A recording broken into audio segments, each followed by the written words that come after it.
Hello everyone, andito po tayo ngayon sa bahay nila John Jong Bagnol Ho. Bali, isa po siya sa na-aksidente doon sa Barangay Magtanggol.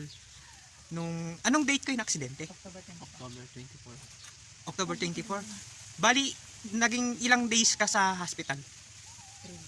Kulang ko lang sambuan. Kulang 1 month. Oo. Pwede makita yung pagkakatahi sa ulo mo. Ganda na. Ayan.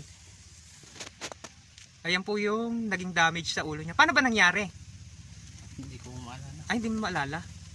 Nung pagkabangga nyo, biglang Tulog. na-blackout ka na. Ganun. Naalala Tapos- ko lang po yung nakahiga lang ako sa daan. Nakahiga ka lang sa daan. Bali, nung pagkabagsak, nawalan ka na agad ng malay. Oh. Bali si JM lang yung gising. Oh. Kasi hanggang hospital daw, hanggang sa PJG, gising siya. Yun yung explanation niya nung tinanong ko. E di, kumikirot pag mainit. Oh, tsaka po pag sobrang lamig. Tulad ngayon, magpapasko, malamig yung panahon. Makirot. Ano ba yung pinangtapal dun sa pinaka-opera? Oh, silikon po. Ay, yung silicone. Eh di, hindi ka pwede magbuhat ng mabibigat. Tapos, hindi ka din pwede mag-basketball. Tsaka hindi ka pa muna... Nagmumotor ka na ba? Hindi. Ayun. Pero may nervous ka pag nakakita ka ng Meron naman po. Dump truck. dump truck. Yun yung pinaka naging phobia mo. Huwag ka muna magmumotor kasi pag baka hindi ka naman sinasabi na kung maaari, kung sasakay ka, doon na lang sa sa may sidecar. Ayan po si Jangjong. Okay na po siya ngayon, kaya lang medyo pag malamig tapos mainit, kumikirit yung ulo niya. Kaya dito siya sa pinaka-kubo or pinagawan siya ng pinakabahay niya kasi yung bahay po nila yero. Pag yung singaw ng init sa tanghali, mainit, medyo mababa yung bubong, yun, sumasakit yung ulo niya. Dito nga naman sa pawid, malamig yung temperatura kaya mas okay sa pakiramdam niya. Para kasing lumuluwa yung mata daw niya doon at parang Ay. mabibiak ulo niya. Ay, ganun.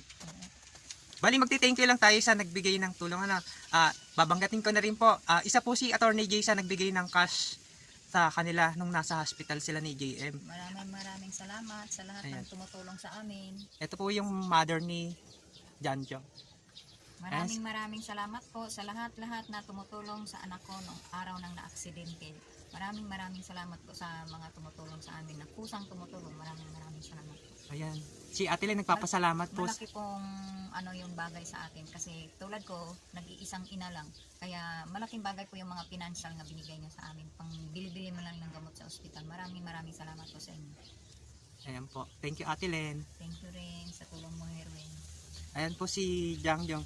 Nagpapasalamat po kami sa mga tumulong po sa kanila. Hindi man sila nagpapamention. Lubos po kami nagpapasalamat lalo po dun sa isa kong friend sa social media. Nagbigay po siya ng cash. Tapos yung teacher ko nung high school, si Ma'am Norilyn po. Thank you, De Leon. Ayan. Ma'am Lorelyn, at saka yung sa friend ni Herwin ng high school. Thank you.